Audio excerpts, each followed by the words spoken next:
Minha boleirada querida, salve, salve! Estou trazendo aqui mais um vídeo para vocês aí, a análise da rodada sobre a Copa do Brasil, a primeira fase que aconteceu, e também da pré-Libertadores. Então já curte aí, já deixa seu comentário, já compartilha com seus amigos aí, porque esse vídeo aí vai ser bem legal para vocês aí. Vamos trazer então os resultados que aconteceram aí e um pouquinho de como foi alguns jogos, né? Da primeira fase da Copa do Brasil. Então vamos começar, obviamente, falando da zebra. Né? Então o Cruzeiro foi a maior zebra que aconteceu aí na competição. Foi eliminado para o Souza da Paraíba por 2-0 e o Cruzeiro não jogou bem. O Cruzeiro foi muito bem eliminado. Não é aquele jogo que você fala que o Cruzeiro amassou o adversário e depois teve duas bolas encontradas lá e foi isso que aconteceu. Não, o Cruzeiro não jogou bem, não criou chances de gol, não criou oportunidades. Foi uma partida muito abaixo. É verdade que o estado do gramado não estava lá essas coisas. O gramado estava encharcado, mas o Cruzeiro tem qualidade técnica muito superior ao do Souza, tem um orçamento muito superior ao do Souza. Poderia não passar com tanta tranquilidade, mas era uma obrigação a equipe avançar para a próxima fase. E ainda tinha a vantagem do empate, né? Que seria aí talvez o maior benefício que essas equipes têm nessa primeira fase da competição. O Cruzeiro não jogou tão bem, tomou o gol já no finalzinho do jogo primeiro, teve que se lançar o ataque desesperadamente, desorganizadamente, e aí logo em seguida tomou o segundo gol que sacramentou a sua eliminação, um baita de um golaço ainda, então sacramentou a eliminação do Cruzeiro, que é preocupante para o restante da temporada. O Cruzeiro, como todos sabem, teria somente a Copa do Brasil e o Campeonato Brasileiro nessa temporada, o Campeonato Mineiro já está para terminar já, e agora o Cruzeiro fica só com o Campeonato Brasileiro. A equipe já não teve um bom resultado ano passado, que brigou para não ser rebaixado até as últimas rodadas, e agora se vê com um prejuízo financeiro muito grande, que é a da Copa do Brasil. As premiações da Copa do Brasil são muito altas, e a equipe vai focar só no Campeonato Brasileiro da Série A, que é um campeonato dificílimo, é um campeonato que vem sendo muito disputado. Né? Então, para você manter um alto nível, vai ter que fazer aí uma boa estruturação, um bom trabalho técnico, porque o Cruzeiro está instável tecnicamente. Fez um bom jogo contra o Atlético Mineiro no Clássico, lá na Arena MRV, mas depois perdeu para o América Mineiro em casa por 2-0, depois perdeu para o Souza da Paraíba de 2-0. Então é uma equipe que tem muitas instabilidades durante o próprio jogo. Então tem jogos que o Cruzeiro joga muito bem e ao mesmo tempo depois a equipe desliga e para de jogar bola. E aí começa a tomar os gols. Então isso é preocupante num campeonato tão importante assim, com a regra da Copa do Brasil ter alterado agora, porque não é mais óbvio de você estar na Série A, você já está na Copa do Brasil. Então, o Cruzeiro tem que pegar uma boa colocação no Campeonato Brasileiro e torcer para poder ir para a próxima temporada aí, ir para a Copa do Brasil, conseguir avançar as fases para se recuperar do trauma que sofreu aí de tempos atrás, né? O Cruzeiro ainda está nesse processo de se reerguer, né? De voltar a ser o Cruzeiro que todo mundo conhece, que é uma grande equipe. Né? Então essa talvez seja a maior zebra da competição e não acho que não vai ter outra zebra superior a essa. Eu acho que essa eliminação do Cruzeiro é a zebra da temporada de 2024, né? Outro time aí da Série A que acabou jogando também foi o Bahia contra o Motoclube e passou sem dificuldades nenhuma, passou tranquilo, 4-0 fora de casa. A equipe do Bahia também é uma equipe muito bem estruturada, mas é uma equipe também que segue sempre ali naquela instabilidade técnica, né? Então tem jogos que joga muito bem, tem jogos que joga muito mal, e isso até mesmo dentro de casa. Mas é uma classificação importante para o financeiro da equipe, até porque o financeiro também acho que hoje não é mais um problema do Bahia, depois que virou a SAF, mas é importante a arrecadação. Né? É importante um time da Série A ir avançando na competição até as oitavas, quartas de finais. Né? Então, o Bahia fez a sua parte, conseguiu avançar sem problemas nenhum, bem tranquilo, assim como o Cuiabá também avançou muito tranquilo. Né? O Cuiabá ganhou do Real Noroeste por 4-1, também um jogo sem dificuldades nenhuma para o Cuiabá. Obviamente, muito bom para o financeiro do Cuiabá, uma equipe muito bem estruturada, uma equipe que vem apresentando-se muito bem aí no cenário nacional. Ainda é uma equipe em construção, ainda é uma equipe ali para se firmar, mas o Cuiabá vai dando seus cartões de visita aí durante o início de cada temporada, né? Sempre surpreendendo, sempre brigando, às vezes em posições altas no Campeonato Brasileiro, e aí às vezes também tem a estabilidade, a queda de rendimento e acaba brigando para não cair, mas avançar para o Cuiabá também é muito importante financeiramente falando, né?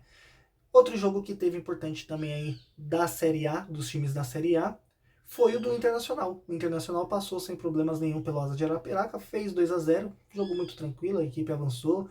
Vai ter aí as finais também do Campeonato Gaúcho, então o Inter já era esperado que avançasse na Copa do Brasil também. era esperado que conseguisse essa classificação, né? Até porque o time do Inter se reforçou e muito bem. Então o Inter vai avançar, vai chegar pelo menos até as quartas de final da Copa do Brasil aí com uma certa tranquilidade.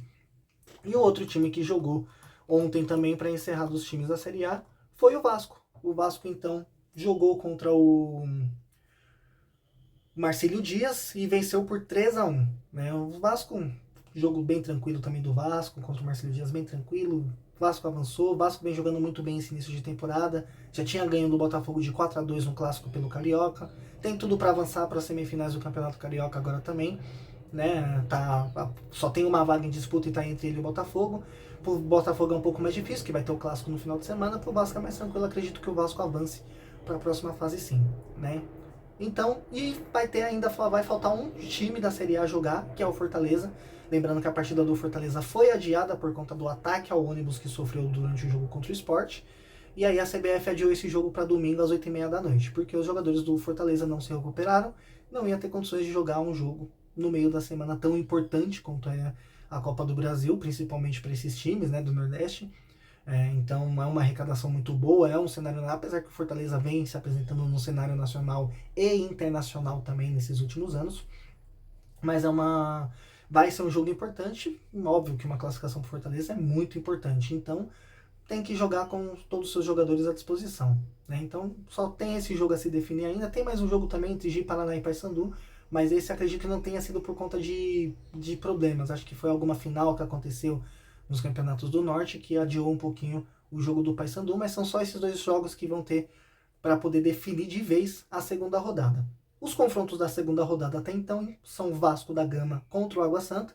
O Vasco joga em casa, lembrando que não tem mais a vantagem do empate do visitante. Então, o empate, qualquer placar é pênalti direto. Então, o Vasco enfrenta o Água Santa em São Januário. O Nova Iguaçu enfrenta o Inter, os sorteios decidiram quem seriam os mandantes e quem seriam os visitantes, né? Então tudo isso já estava definido antes mesmo das classificações. Nova Iguaçu joga em casa contra o Internacional. Atenção para esse time do Nova Iguaçu. Nova Iguaçu avançou para as semifinais do Campeonato Carioca e ontem classificou fazendo 8-0 no seu jogo, né? Então, muita atenção para o Internacional no time do Nova Iguaçu, que não é nenhum time assim a se menosprezar. Acredito que o Inter vai classificar, mas não vai ser tão fácil assim quanto muita gente vai imaginar. Né? Talvez o jogo ali mais esperado, o jogo mais intenso que vai ter dessa segunda fase vai ser São Bernardo e Corinthians, porque Corinthians não vem de um bom momento, já perdeu para o São Bernardo nessa temporada no Campeonato Paulista, vai jogar fora de casa, mas não tem vantagem no empate, então empatou é pênalti direto, provavelmente o São Bernardo ele vai preencher um pouquinho mais da metade do seu estádio com torcedores do Corinthians, e uma classificação aí é importante para os dois, tanto para o São Bernardo, financeiramente falando, obviamente, quanto para o Corinthians. Né? Então é um jogo aí a se olhar, talvez seja o jogo de destaque aí da segunda fase da competição. Caxias do Sul e Bahia é o outro confronto que vai acontecer em Caxias do Sul, então o Bahia vai jogar a sua partida fora de casa, e Portuguesa da Ilha do Governador vai enfrentar o Cuiabá, o jogo vai ser na Ilha do Governador, né? E falta somente o confronto agora do Fortaleza para definir, né? Então, o confronto do Fortaleza, vamos esperar aí para ver qual que vai ser. Acredito que o Fortaleza vai classificar para a próxima fase com muita tranquilidade, mas a se definir aí para saber o jogo do Fortaleza. E agora vamos falar um pouquinho de Copa Libertadores da América, né? Tivemos aí os dois jogos da pré-Libertadores dos brasileiros envolvidos, então o Bragantino foi um deles e o Botafogo foi o outro. O Bragantino conseguiu a sua classificação nos pênaltis após o empate por 0-0 nas duas partidas. Resultado preocupante. Né? O Bragantino tinha uma qualidade técnica maior do que o Águilas Douradas. Era esperado que o Bragantino, fora de casa, não fizesse um bom resultado. O empate até que trouxe aqui para Bragança foi muito bem.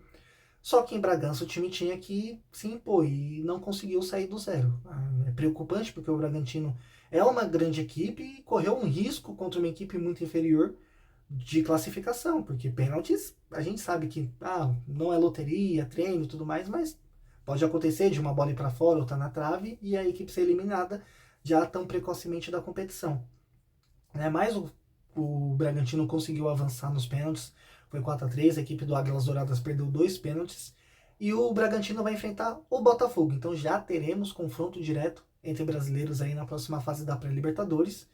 E o jogo do Botafogo foi o que a grande maioria se esperava que acontecesse. Então, o jogo lá fora na altitude, o Botafogo empatou por 1-1. Tomou o gol no finalzinho, né? Uma pena, mas o Botafogo não jogou para ganhar, não mereceu ganhar lá. O time do Aurora teve muito mais chances, jogou com muito mais intensidade. O Botafogo praticamente não passava do meio campo. Né? Teve até um pênalti a favor que o Tiquinho desperdiçou, mas o pênalti não fez falta no resultado, porque o gol do Botafogo saiu logo em seguida. Né? Então não dá para dizer, se não fosse o pênalti perdido seria 2-1. Não, porque o gol do Botafogo saiu logo em seguida. Então não fez tanta falta assim o pênalti desperdiçado pelo Tiquinho. O que aconteceu foi que o Botafogo simplesmente, depois das mexidas do Thiago Nunes, até então não era técnico do Botafogo, não surtiram efeito e o time despencou na qualidade técnica e trouxe a equipe do Aurora para o campo de ataque. O empate já era praticamente garantido que ia acontecer, porque a equipe da Aurora teve umas 3, 4 chances antes de poder empatar o jogo, de fato, né, para poder empatar. Então pode-se dizer que se o Aurora não perdesse inúmeras oportunidades de gol, o Botafogo poderia até ter saído com resultado pior de lá. Só que ficou no 1-1 e o jogo foi ontem aqui no Engenhão e o Botafogo fez incríveis 6-0, jogando muito bem. Foi 6-0, 4 gols só do Júnior Santos e ainda teve mais uns 3, 4 gols anulados do Botafogo, muito bem anulados por sinal. Botafogo jogou que talvez não tenha jogado durante a temporada, né? Ainda assim tem alguns problemas defensivos, ainda assim o time comete algumas falhas, algumas desorganizações defensivas que podem ser fatais durante a temporada, não durante a Libertadores, nem durante o Campeonato Brasileiro, durante a temporada inteira. E já sofreu com isso no Campeonato Carioca, tanto que corre o risco de ficar fora das semifinais, né? Então, porque vai pegar o Fluminense agora na última rodada e o Vasco pega uma outra equipe, bem mais fácil, bem mais tranquila. Só briga por uma vaga. Acredito que o Botafogo vai mais um ano disputar a famosa Taça Rio, né? Que hoje é o segundo escalão do Campeonato Carioca, não é mais como era antigamente. Então o Botafogo precisa ter uma organização defensiva, porque ofensivamente o time tá bem, mas defensivamente o time tá muito mal. O Botafogo criou muitas oportunidades. No jogo contra o Flamengo já tinha criado oportunidades, no próprio jogo contra o Vasco criou bastante oportunidade, mas defensivamente o time falha demais, né? Ontem não foi um problema, ontem o Aurora nem sequer conseguiu jogar, só deu o Botafogo praticamente o jogo inteiro. E o resultado foi reflexo do que foi feito dentro de campo, né? A equipe jogando muito bem, com intensidade, profundidade, ultrapassagens, bola em infiltração. Então, 6-0 pode dizer até que foi pouco, porque o Botafogo desempenhou dentro de campo, né?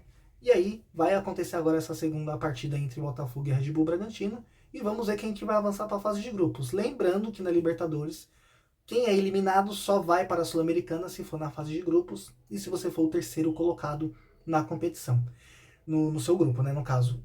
E para a Copa do Brasil, o Botafogo já começa na terceira fase por ter classificado para a Libertadores, mesmo que seja pré-Libertadores, mas a equipe só inicia a Copa do Brasil na terceira fase. Então, avançar para a fase de grupos é muito importante para as duas equipes, para questões de planejamento financeiro e de calendário também. A partida da Copa do Brasil, a segunda fase vai acontecer entre os dias 6 e 13 de março, da Libertadores ainda há de se confirmar, mas também acredito que vai acontecer aí já em breve também, em torno dessas datas entre 6 e 13 de março também, porque é sempre muito próximo às jogadas da Copa do Brasil. E curte o vídeo, compartilha com seus amigos e comenta aqui qual é os times que você acha que vai avançar entre Botafogo e Bragantino para a fase de grupos e quais times vão avançar para a terceira fase da Copa do Brasil. Forte abraço, galera. Esse foi o vídeo de hoje. Tchau, tchau.